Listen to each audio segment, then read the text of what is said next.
Yo, what's going on guys? HyperX here, welcome back to another Monster Hunter video, and today I want to talk about 3 Elder Dragons that I would love to see return into mainline Monster Hunter games. The other day I spoke about 7 bizarre monsters that you probably haven't fought unless of course you're somebody that went out of your way to download, install and play Monster Hunter Explore, the mobile title. And I know not everybody is a massive fan of mobile games, but this is Monster Hunter, and Monster Hunter Explore did still have some cool content and some cool weapons, and with that being said, it also had some rather interesting monsters. Outside of the bizarre Monster Hunter collaborations that I spoke about the other day, it also had some pretty badass Elder Dragons. Elder Dragons that I would love to fight myself. As somebody that didn't play Monster Hunter Explore, then I haven't had a chance to experience them, but today I thought we'd take a moment to take a look at these monsters and talk about 3 badass looking Elder Dragons that I would love to fight. So if you guys do enjoy this, a like would be super appreciated.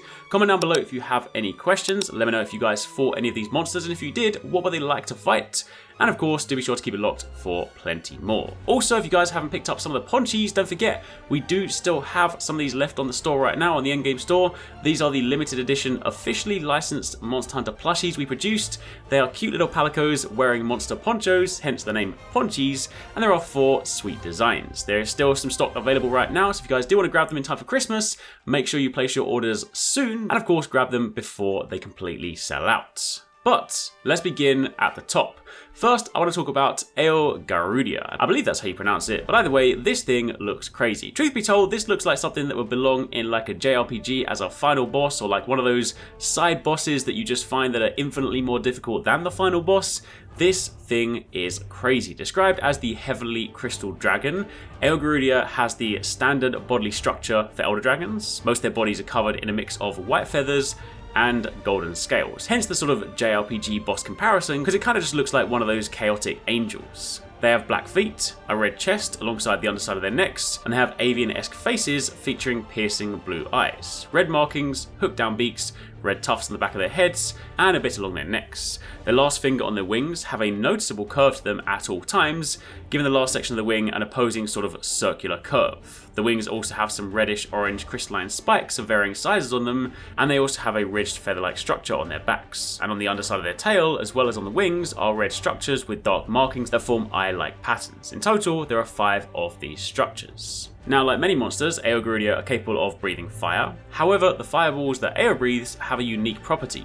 They actually create wind tunnels pointing in the direction they were aimed, and they last for a while and they'll actually push hunters around. Elgarudia spends most of the fight in the air, gliding around, attacking with fireballs, slaps with their wings and tails, and slamming down on the ground for massive damage. Whilst on the ground, it'll also attack by doing things like far-lunging bites, but they also can dislodge the spikes in their wings, which will quickly grow back, mind you, and they stick these to the ground and they'll explode when the hunters run into them. Elgarudia will also use these along with the wind tunnels made by corkscrewing to form traps for hunters, and when heated up, Elgarudia will also gain a super attack. They will take to the air, forming a crossed pattern of wind tunnels facing away from it, and they'll release a slow-moving large wave of flames that even picks up some of the large pieces of rubble along the way. It will return to its normal form after this attack is executed. It is an incredibly aggressive, although seemingly intelligent monster, utilising its abilities to create traps, like wind tunnels, forcing hunters to move quickly to avoid running straight into dislodged explosive spines. Then, moving on from there, we have Nefgomat. Honestly, another really cool looking monster. I absolutely love the sort of Egyptian theme to this one. The head in this monster kind of reminds me of the sort of Sideus armor, in fact. But Nefgomat has the standard structure again for Elder Dragons, but it's covered mostly in golden and dark grey plates and scales. The wings are rather peculiar. The last finger on the wings has a backward curve at all times, making it look like the other half of the wings are always curved in the opposite direction, compared to nearly any other monster. Their heads resemble that of a jackal, with red eyes, large blue ears, and a protrusion on the lower jaw resembling a pharaoh's false beard. Running along the back of the neck are black tufts of some sort, and on the sides are large gold plates forming a sort of hood, and running all the way down the back and tail are 2 blue stripes. The tail itself is long, wide, and rather flat. But it's worth noting that when charged by a crystal, the light blue glowing crystals will be lodged in the opening at the end of the tail. Numerous light blue highlights appear around the body, and the blue parts of the ears, the stripes, and many other bits also turn light blue, and the light blue crystal shards appear between the spikes on the legs.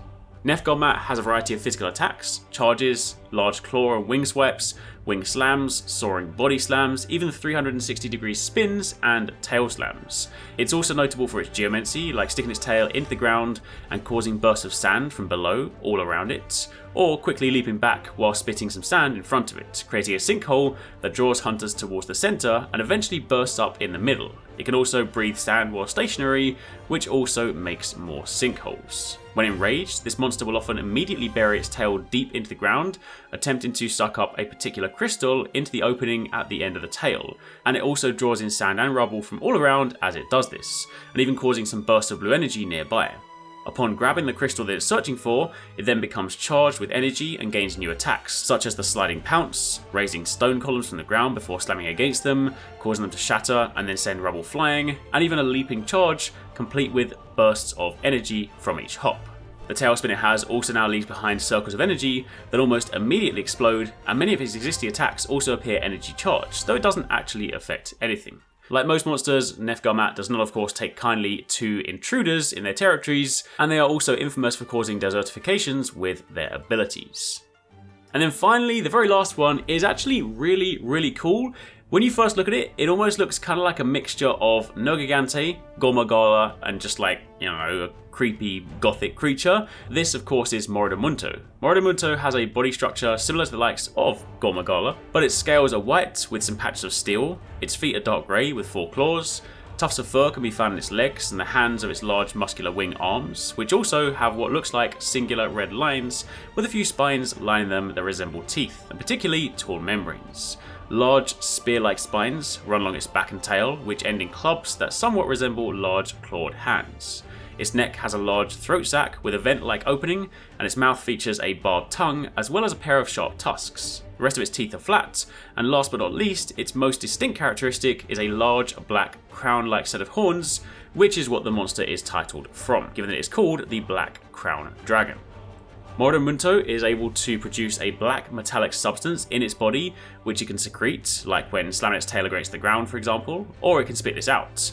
And for a while, this substance will harden into beds of spikes in the ground.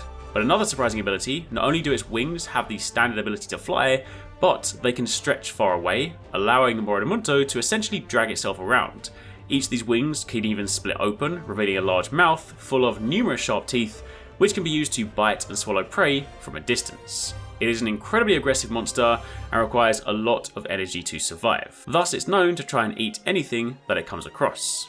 Honestly, these are some fantastic designs, and they are monsters that, as I said before, I don't expect to see them in mainline Monster Hunter games because, of course, this is a spin-off mobile title, but some of these designs are incredible, and I would love to have the opportunity to fight these in a mainline Monster Hunter title where we can move around freely and just battle them to our heart's content. But for the time being, that's it.